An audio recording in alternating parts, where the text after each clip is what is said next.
Welcome to Makiam Tutorials, and in today's video we're going to be solving the second question, which says a parametric curve is given by the equations x equals sine squared of t and y equals 2 tan of t.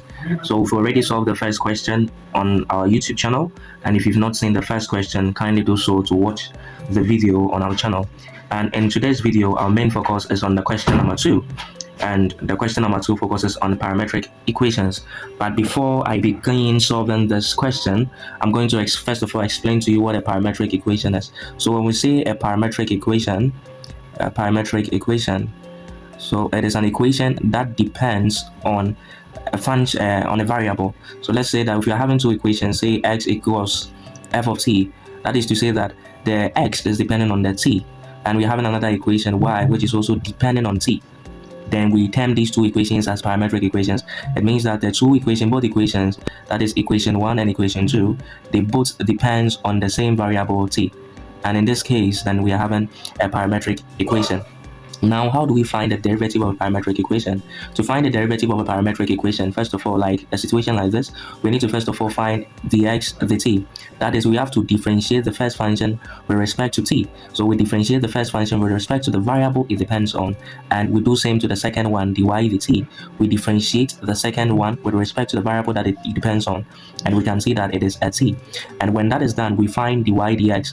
dy dx becomes a multiplication of these two derivatives, right? So it is going to be dy dt multiplied by the inverse of this, that is dt dx.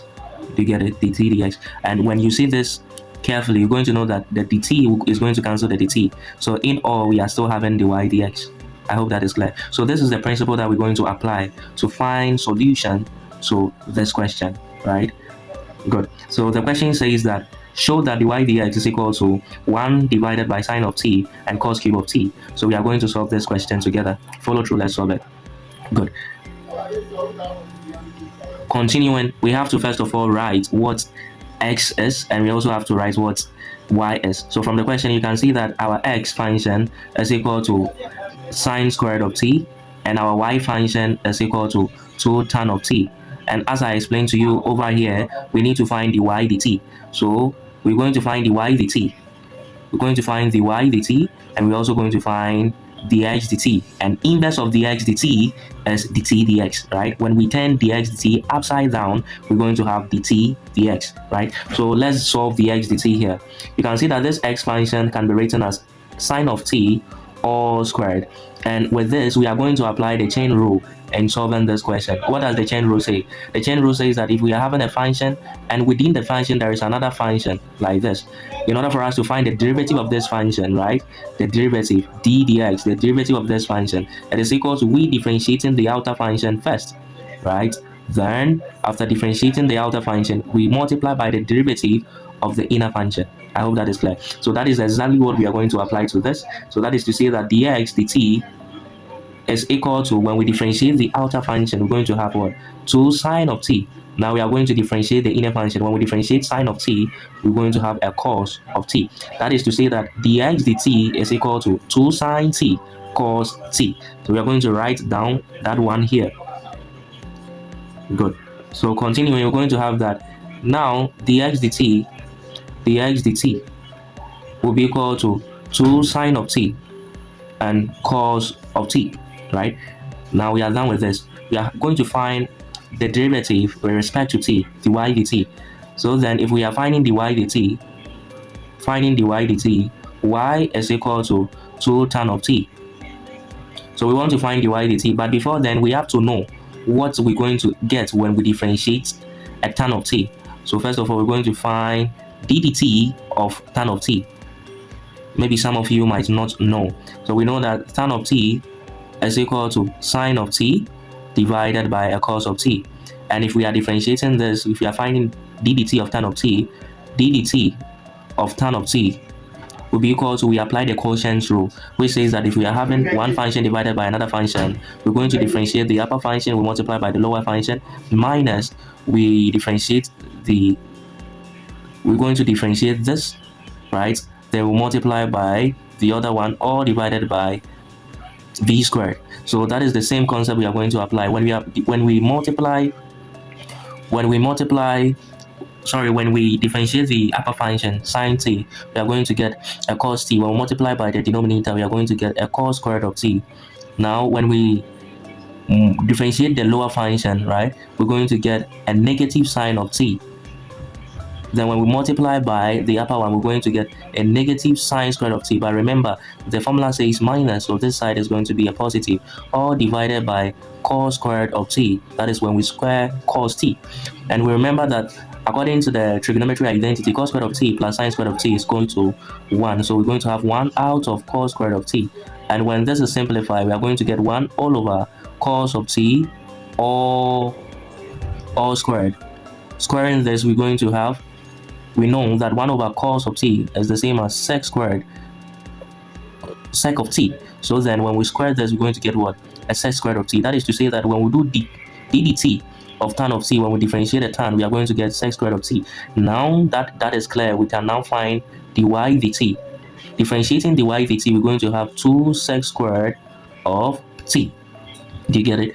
And so that is dy dt. Now that we've been able to find what dy dt is, and we've been able to find what dx dt is, now we can go ahead and find dy dx, right? Again, we said that dy dx will be equal to dy dt multiplied by dt dx, right? So let's look for dy dt. dy dt is 2 sec squared of t, so we write 2 sec squared of t multiplied by dt dx. And remember that dt dx is the inverse of this. dt dx is the inverse of this, so we are going to write 1 divided by 2 cos of t sine of t. Do you get it? Now that is done, we can see that this will cancel this, and already we know that this is equal to, already we know that sec squared of t is the same as 1 divided by cos squared of t. Now times 1 divided by cos of t sine of t. End of the video, I would want you to subscribe to the channel in order for you to support the growth of the channel and for the video to be recommended to other people in search of math questions. When we do this multiplication, we are going to have a final answer to be 1 divided by cos cube of t, then sine squared of t. Sorry. So let me see. Yes, so we're going to have cos cube of t, then just sine of t. So just sine of t. So we're going to clean this. Just sine of t. Okay, that is just sine of t. So that is to say that when we find dy dx will be equal to 1 divided by cos cube of t sine of t, or we can write it as 1 divided by sine of t cos cube of t.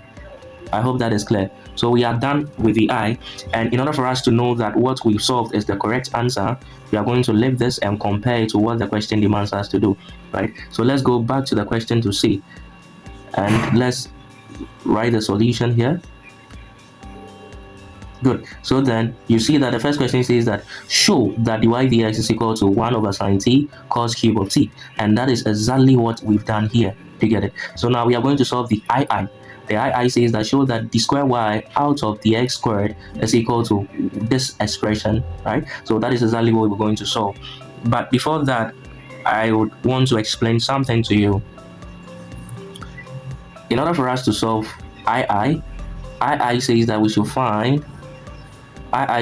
find d square y divided by the x squared.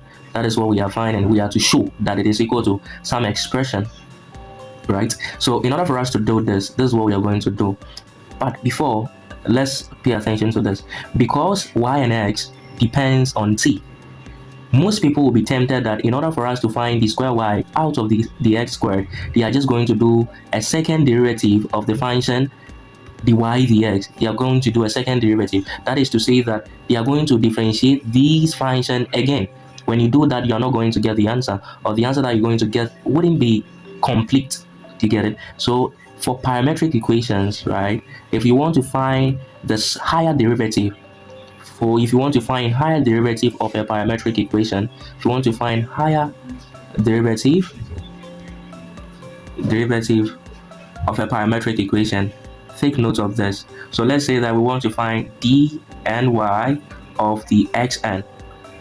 It is given by the formula, in our case, d dt, right? Where t is the variable x and y are dependent on. Then mod ddt of d n minus 1, right? So this is supposed to be y. Okay, so of y divided by dx n minus 1, right? Divided by dx dt. Do you get it? And in our case, if we are finding d squared y divided by the x squared, then the answer is going to be d dt of dy dx, all divided by dx dt. I hope that is clear. So that is exactly what we are going to do. And this is higher derivative. When you are finding the higher derivative, you can find the cube y dx cube. This is the general formula we use. So it is not by differentiating the dy dx. If you do that, you're not going to get the answer. I hope it is clear. So it means that in order for us to find what the question says we should find, we are going to apply this. We are going to apply this formula. Okay, that is what we're going to apply. So then, first of all, the formula says that d square y divided by the x squared. We have to first of all find d dt of dy dx. Then we will divide by dx dt. Do you get it? So first of all, meaning we have to find d dt of dy dx.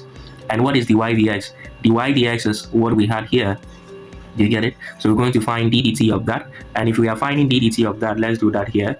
d dt of dy dx. And dy dx is 1 divided by, let's check it again, 1 divided by sine of t and cos cube of t. So 1 divided by sine of t and cos cube of t. In order for us to find the answer to this, we are going to apply the quotient rule, right? Applying the quotient rule, it says that differentiate the upper one, which is a 0. When we multiply by the denominator, we still get a 0. So it's going to be 0 minus. Then we have to find the derivative of this. So d dt of sine of t and cos cube of t, right?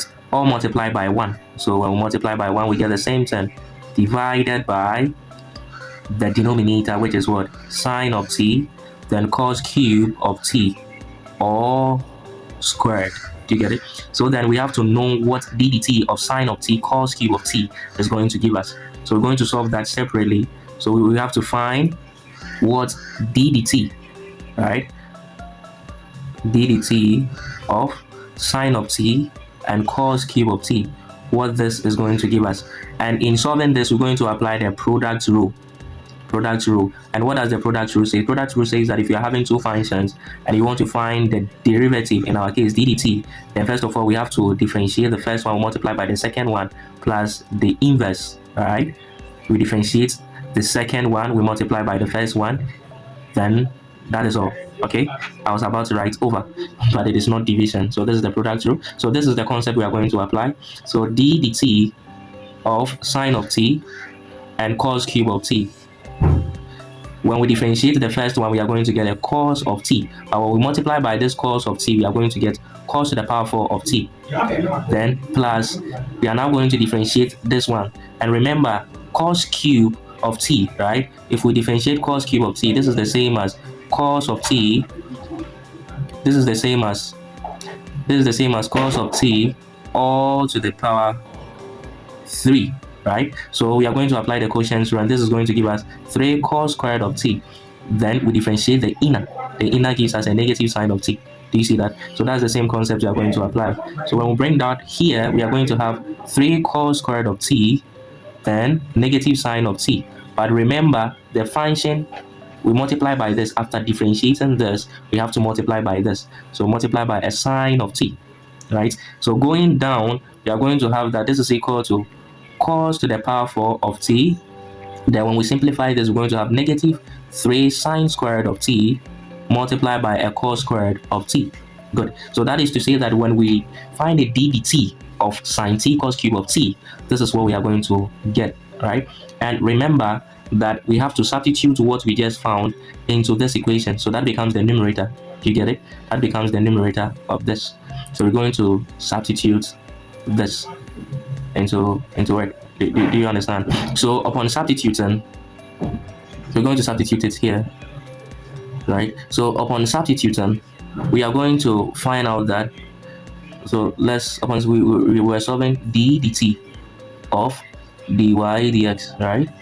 And we've gotten negative d dt of sine of t cos cube of t, all divided by sine of t cos cube of t, all squared, right? But we solved this and we know that this is equal to this. Do you get it? So we are going to do the replacement. So this is equal to cos to the power 4 of t minus 3 sine squared of t cos squared of t. You get it? Because there is a negative here, the negative is going to affect this and it's going to change this to what? A positive. Divided by, when in indices, if we are having m to the power 2 all cube, remember that the powers will multiply themselves. Note that the powers will not add. The powers is not going to add, but it is going to multiply each other.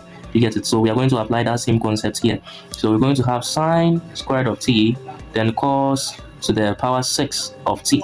This gives us d dt of dy dx. You get it? Now let's simplify this. If we are simplifying this, then we have that we can factorize cos squared of t from the numerator. So we can factorize cos squared of t from the numerator. That gives us a negative cos squared of t plus a 3 sine squared of t, all divided by sine of squared of t. Then we can factor out the cos squared of t, but we'll be left with cos to the power 4 of t. You get it? So then we can say that cos squared of t can cancel cos squared of t, and the remaining function, this is our d dt of dy dx, right? So this is equal to 3 sine squared of t minus cos squared of t divided by sine squared of t, then cos to the power 4 of t. And this is d dt of dy dx. And let's not lose focus. What are we finding? We want to find d square y divided by dx squared. And remember that d square y divided by dx squared is equal to d dt, right, of dy dx, all divided by dx dt. And we know that this is equal to this, right? So we're going to divide it by the x dt. You get the concept? So now we are going to get this is equal to 3 sine squared of t minus cos squared of t divided by sine squared of t cos to the power 4 of t divided by dx dt. Let's go back and look for what dx dt gave us. If we go back, so look for what dx dt is, right? And this is the x dt. As you can see, this is the x dt. So let's copy the x dt. Copying the x dt. So we bring it here. We're going to bring it here, right? Exactly here. Good. So then we have our dx dt. As you can see, we have our dx dt. Let's erase this. Okay. Good. So continuing, what are we going to do? This will be equal to 3 sine squared of t minus cos squared of t divided by sine squared of t cos to the power 4 of t. Now when we change this to multiplication, we have to invert the right hand side. So 2 sine t then cos of t, right?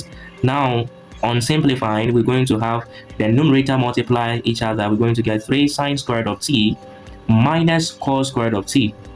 Then the denominator are also going to multiply themselves, and we apply the law of indices that when the bases are the same, we add the exponents. So this becomes 2 sine cube of t. Then this becomes cos to the power 5 of t. And this is what we get for d square y divided by the x squared, as the question says that we should show. So in order for us to confirm whether our answer is correct, we are going to copy this and compare it to the question itself. So going back to the question, let's first erase this, then we compare it to see whether we've gotten it. So upon pasting it, right, we compare it. They are saying that the square y dx squared should give us 3 is here, sine squared of t, sine squared of t is here, minus cos squared of t, cos squared of t is here, divided by 2 sine cube of t, sine cube of t is here, and cos to the power 5 of t. And that is exactly what we've been able to show. So this is here where we're going to bring the video to an end. And if you followed up to this stage, I would want you to subscribe, like, comment, and share this to a colleague. See you in my next video.